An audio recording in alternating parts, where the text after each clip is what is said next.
اللہ تعالیٰ سے تعلق کیسے مضبوط کیا جا سکتا ہے اور دل میں محبت اللہ کے لیے کیسے پیدا کی جا سکتی ہے کہ اللہ تعالیٰ کو کیا چیز پسند ہے؟ نماز اللہ تعالیٰ سے بات کرنے کا ذریعہ ہے۔ قرآن پڑھنا ایسے ہے کہ جیسے اللہ تعالیٰ آپ سے بات کر رہی ہے۔ اللہ تعالیٰ کا کلام تو سب سے اعلیٰ کلام ہے قرآن کا، تو اس کو آپ ذرا زیادہ پڑھیں، یاد کریں، اور اس سے یقیناً ہماری محبت اللہ تعالیٰ کے لیے بڑھے گی۔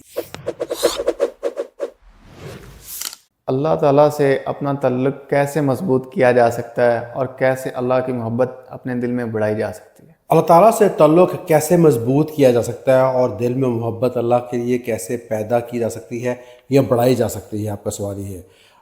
5 میں آپ کو ٹپس ایسے دوں گا جس سے آپ کریں گے تو اللہ تعالیٰ سے محبت آپ کی انشاءاللہ تعالیٰ بڑھ جائے گی۔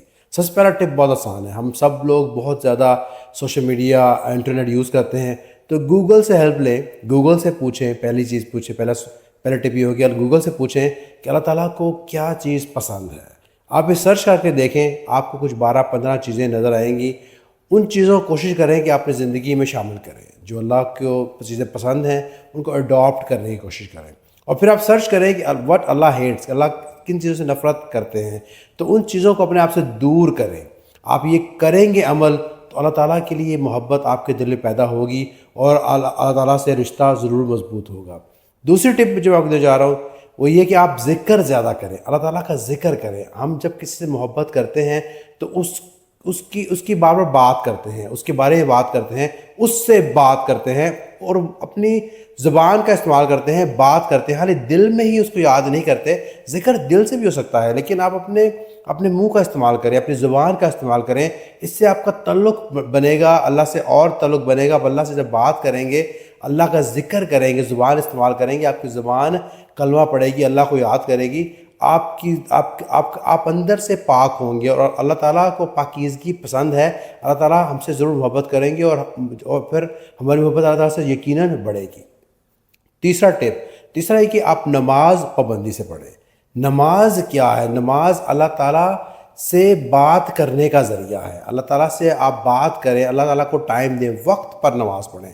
جب ہم کسی چیز کو اہمیت دیتے ہیں، اس کے لیے وقت نکالتے ہیں، آپ نے آفس جانا ہوتا ہے، اگر اہمیت دیتے ہیں تو ٹائم پہ جاتے ہیں، ٹائم پہ سب کچھ کرتے ہیں۔ اس لیے نماز بھی آپ وقت پہ پڑھیں، وقت پہ پڑھیں، آپ کی اللہ تعالیٰ سے ڈیفینیٹلی محبت اس سے بڑھے گی۔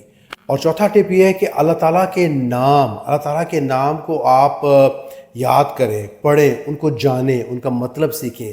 جتنا زیادہ ہم اللہ تعالیٰ کے ناموں کو سمجھیں گے، جانیں گے، ہمیں اللہ سے یقیناً محبت ہو جائے گی۔ اللہ کی صفات کو ہم جانیں گے تو اللہ تعالیٰ کی صفات بہت بے کمال، بہت لازوال، بہت عظیم ہے، تو obviously اللہ تعالیٰ سے محبت ہماری بڑھے گی اس سے۔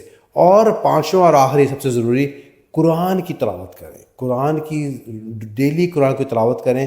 قرآن پڑھنا ایسے ہے کہ جیسے اللہ تعالیٰ آپ سے بات کر رہے ہیں، اللہ تعالیٰ ہم سے قرآن میں مخاطب ہوتے ہیں، ہم سے بات کرتے ہیں، گویا ہم اللہ تعالیٰ کی سن رہے ہوتے ہیں۔ اور جب ہم کسی کی زیادہ بات سنتے ہیں تو ہمارے دل میں اس کے لیے obviously محبت بڑھتی ہی ہے، اور اللہ تعالیٰ کا کلام تو سب سے اعلیٰ کلام ہے قرآن کا، تو اس کو آپ ذرا زیادہ پڑھیں، یاد کریں، اور اس سے یقیناً ہماری محبت اللہ تعالیٰ کے لیے بڑھے گی۔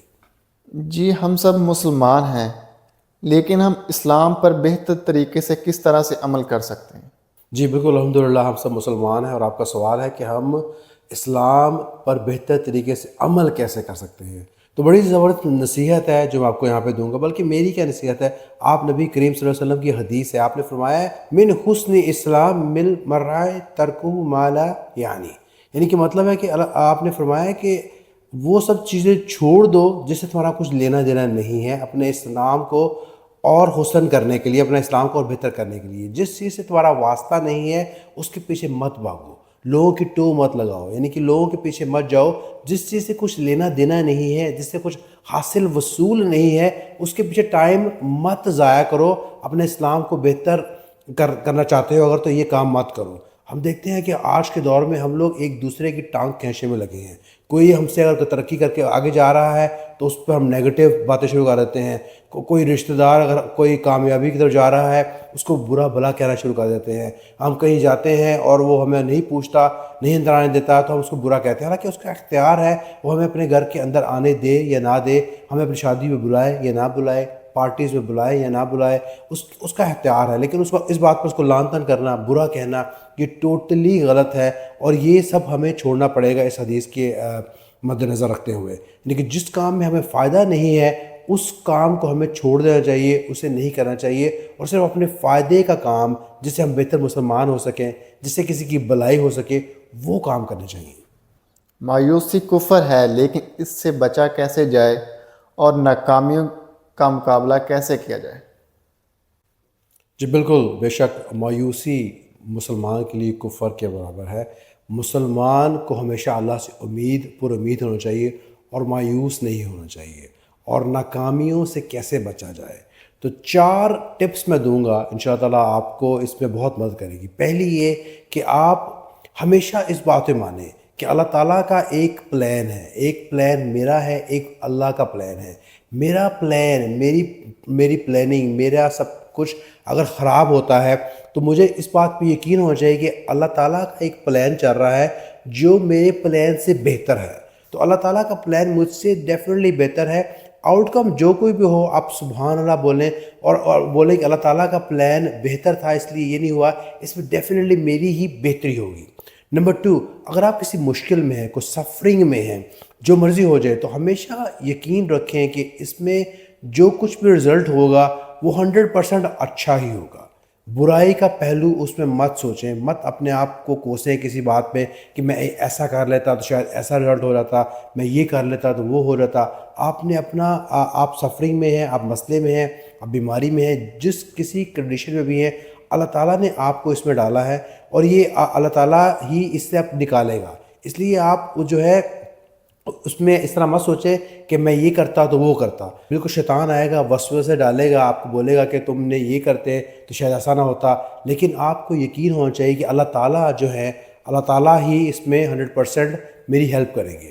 اور تیسرا یہ کہ آپ کو یقین ہونا چاہیے کہ جو بیماری، مشکل، پریشانی آتی ہے وہ ہم پر ایک آزمائش آتی ہے اللہ تعالیٰ کی طرف سے، وہ آزمائش ہے، اور ہمیں اس میں اللہ تعالیٰ ہم سے ایکسپیکٹ کرتے ہیں کہ ہم اپنی اہلیت کے مطابق اس میں پرفارم کریں، اللہ کو یاد کریں، اللہ سے ہی مدد مانگیں اس پریشانی سے نکلنے کے لیے، اور اس اللہ سے ہی مدد مانگیں گے، ہم ناکام ہوں گے، کامیاب ہوں گے۔ ایک مومن کبھی ناکام ہوتا ہی نہیں ہے، کیونکہ اس کی ہار میں بھی جیت ہے، ایز لانگ ایز وہ اللہ تعالیٰ کے بتائے ہوئے راستے پہ چل رہا ہے۔ اور چوتھا یہ کہ آپ اگر ناکام ہوتے ہیں تو ہمیشہ سمجھیں کہ یہ ناکامی جو ہے ایک سیکھنے کا ذریعہ اللہ تعالیٰ نے دیا ہے، اس ناکامی سے آپ سیکھ کر نیکسٹ ٹائم بیٹر کریں گے۔ تو مسلمان کے لیے تو ناکام ہو کر مایوسی کی کوئی گنجائش بچتی ہی نہیں ہے، کیونکہ ہم جانتے ہیں اور ہمارا ایمان ہے کہ اللہ تعالیٰ نے ہمیں پیدا کیا ہے، اللہ تعالیٰ نے ہمیں ایک مقصد کے لیے دنیا بھیجا ہے، اور اللہ تعالیٰ حاکم ہے، اللہ تعالیٰ کا ہم پر اختیار ہے، ہم بے بس ہیں، ہم بہت زیادہ چیزیں اپنی مرضی سے نہیں کر سکتے۔ اللہ تعالیٰ نے ہمیں اختیار دیا ہے کہ ہم چوز کریں، لیکن ہر کام کا فیصلہ اللہ کے پاس ہے، اللہ کے چاہنے سے ہی ہر کام ہوگا، اس لیے مایوسی ہمیں کرنے کی کوئی گنجائش نہیں ہے۔ اور اگر ہم ان چیزوں پر عمل کریں گے تو ہمیں کوئی مشکل نہیں ہے کہ ہم جو ہے زندگی اپنی کامیابی سے گزار سکیں۔